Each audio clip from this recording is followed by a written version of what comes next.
This is an RNZ podcast. They say it takes a village to raise a child. I'm Lynn Freeman, and here we draw on my conversations with experts on 9 to Noon to help you navigate family life. Next, what time should preschoolers get to bed? New research from the University of Otago shows that early bedtimes are not vital for healthy development as long as the under 5s are getting enough sleep. A number of studies in older children have found a correlation between later bedtimes and the risk of developing obesity. The Otago study, led by Dr Melyssa Roy from the Department of Medicine, is one of the first to examine whether a connection exists from an early age.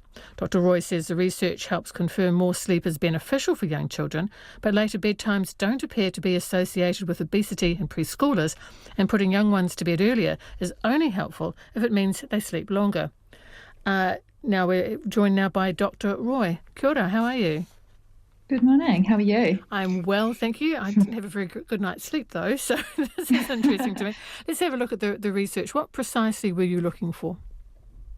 Pretty much you described it beautifully. So we looked at a number of different studies that had involved children up to the age of 5, and we were looking at their sleep habits and specifically what time young children were put to bed, and whether that could be a useful kind of intervention that would help prevent children becoming obese. Is it surprising that this research had been done on older children but not on preschoolers? I think the emerging evidence had actually first come out in adults. So we kind of know people who are shift workers, and particularly adolescents who are up really late, have a greater risk of obesity. Children have quite different, as you all know, and all parents will know, their sleep habits are quite different to the average adult. And so everyone likes their baby to go to bed early, but children, they have nap times and it's quite different. I think what we're really looking for is an easy intervention that parents would like, and that could help children be healthier and have better outcomes with less stress. How did you go about your research then? We used existing research. So there's a number of really big studies that look at children and sleep, both here and in Australia and the United States. So we essentially put them together and analysed them to see if bedtime was one of the important variables predicting whether or not children become overweight or obese. Out of interest, why is it that older children who sleep longer are less likely to be overweight? It's a really good question. I think we'd all like to know that. And there's a number of possible reasons. Like with adults, I guess one of the obvious reasons is if you're asleep, you have less chance to eat. And so if your child is asleep, then they're not eating in the evening. The other thing is that, there could be actually effects on children's hormones, whether that changes their circadian rhythm, whether it, changes the hormones that drive people to eat or children to eat more. That's definitely a possibility.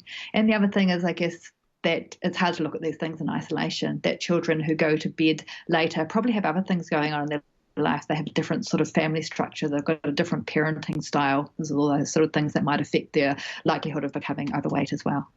Going into the research, did you have, it's a terrible question to ask a researcher, did you have any preconceptions? Did you expect to see some kind of link with what we were just talking about, older children sleeping longer, less likely to be overweight? Did you expect to see something similar? You're quite right. As a researcher, I'm not supposed to think anything going into it. But I guess it would have been nice that there was an easy and simple answer, but as with all research, there normally isn't. It would have been a really lovely thing to say to parents, hey, if you put your child to bed before 8 o'clock, it's a really healthy and great thing for them and it'll solve all your problems.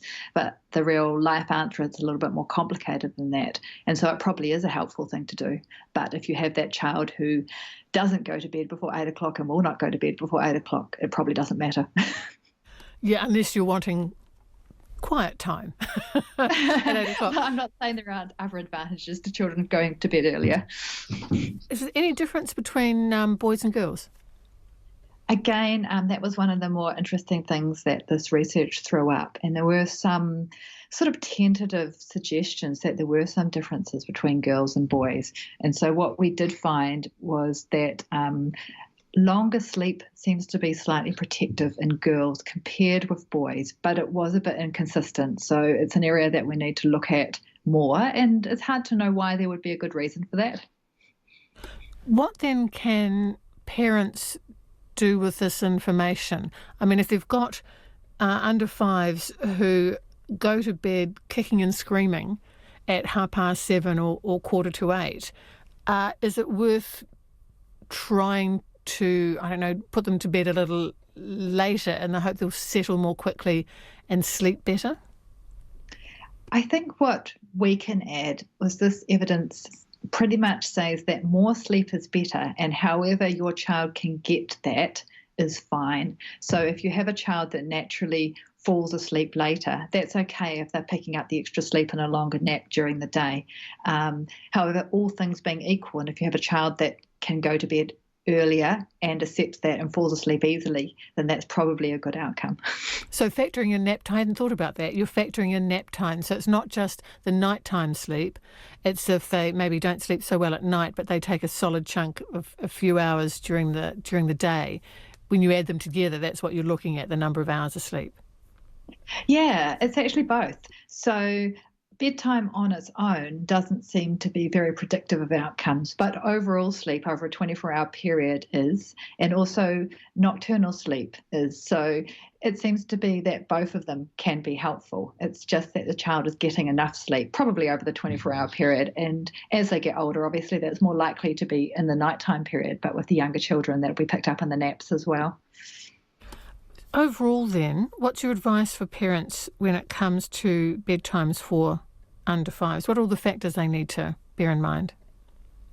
I think all things being equal, an earlier bedtime is probably better, but there's definitely a group of children for whom that doesn't work. And if you have a child that doesn't fit with an early bedtime, it's okay as long as they're getting enough sleep, so don't stress about it.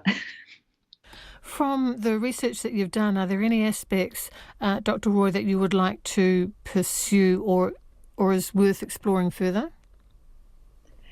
I think that there are many influences on what makes a child sleep well, and bedtime is only one of them. And we like bedtime because it's kind of a very easy and simple intervention, and we can all kind of get hold of going, oh yes, putting your child to bed early, that's nice and easy. But I think there's probably other things that can help children sleep well, and we could potentially look at, such as the environment they go to sleep in, how your child goes to bed, the lighting, and I think perhaps making sure the child is exposed to natural light and outside natural light and environment early in the morning might be helpful, but I think that needs looking at further. The studies that you're researching, I was quite intrigued by this. You had the average bedtime for 2-year-olds is 6 minutes past 8 in the evening. It was 7:50 p.m. for 3-year-olds and 7:55 p.m. for 5-year-olds. That feels very precise. Yeah, well, I guess there's of course a standard deviation there, and children will be an hour or two on either side of that. And also, for some reason, I would have thought it almost would have been in reverse, that the 2-year-olds would have gone to bed earlier. I'm just thinking of teenagers, I suppose, that your bedtimes get later and later as you get older, but that's not the case either. I think that's true, and I sort of thought the same thing when I first looked at that. But then I guess the under 2-year-olds are much more likely to be having the long daytime nap, and most of us know that it's between 2 and 4 most children start dropping out those daytime naps, and so potentially they're picking up more sleep and will be tired a bit earlier in the evening, so not necessarily going to bed later. And generally we were looking at the children who were studied having 10 to 11 hours of sleep per night. Is that what, in an ideal world, is a good amount of sleep, would you say? Yeah, I mean, it's not too bad. I mean, this was a lot of children. This was something like, this was 1,642 children, and across 3 different countries and a whole range of different socioeconomic backgrounds. So I think it's a pretty good representation of what would be average for that age.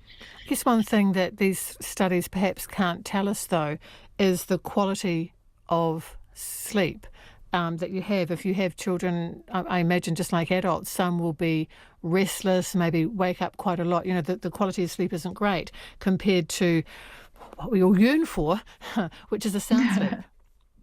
Yeah, and that's absolutely valid. And I guess that's one of the problems with using these really big studies across multiple centres, is we don't have a fine enough detail on that. But it's definitely, from a theoretical point of view, a really important aspect of sleep. It's not just how long you sleep and when you sleep, but how good the sleep is as well. Are you going to continue researching this area? I personally am not. I'm actually a public health doctor now, but I'm sure that there's a lot of studies coming out of the University of Otago from medicine that will continue to look at sleep, particularly in adolescents, and whether this helps with our obesity epidemic. The studies that you were looking into, I think 1,642 children, were any of them New Zealand or all of them New Zealand, or is this international research that we are harnessing? I just wonder if there's a difference between, what's happening here and overseas. Yeah, so one of the studies was a big study called the POI study, which had 802 mothers and their babies enrolled in, and that was out of Dunedin. So that was the New Zealand aspect of it. But the other studies came from one from Australia, which was based out of Sydney, and then we had a couple in the States, Pennsylvania and Cincinnati. So a pretty big range. One of the Australian one was particularly from a more deprived area of Sydney, so tried to kind of pick up a real range of different parenting and different influences on the environment of the children. Thank you very much. Great to talk to you. That's Dr Melyssa Roy from the University of Otago's Department of Medicine.